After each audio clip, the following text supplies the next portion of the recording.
So Paul gives us an incredible insight about sexuality. Sex, he says, is in a different category than every other type of sin, which is crazy. He says every other sin a person commits is outside of their body, but the person who sins sexually sins against their very own body. And he begins to explain this idea that sex is this powerful gift that God has given us. And when we participate in that, it's meant to take place in the context of a marriage between a man and a woman.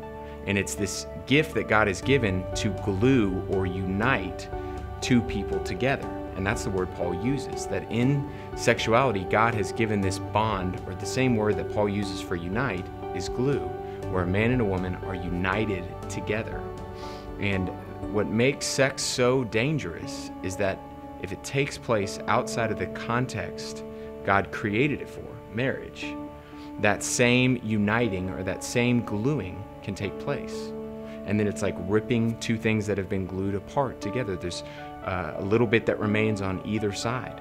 And so this incredibly powerful gift can either be for our good in the context of a marriage to create further intimacy and connection between a man and a woman, or for our harm as it's ripped apart, as culture tells us to keep ripping it apart.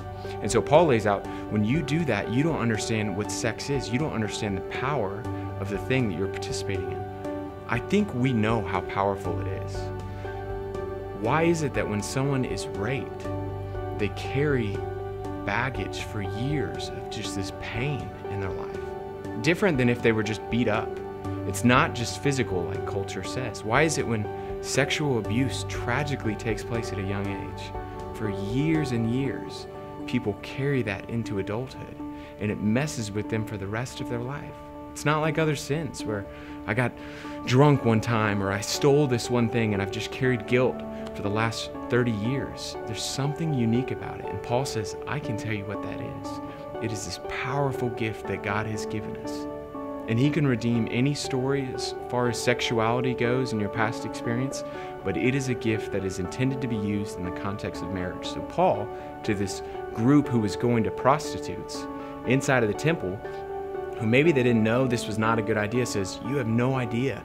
Don't you know what you're doing when you unite yourself to a prostitute like that? And he lays out a powerful idea of what sex holds and why it was given to us.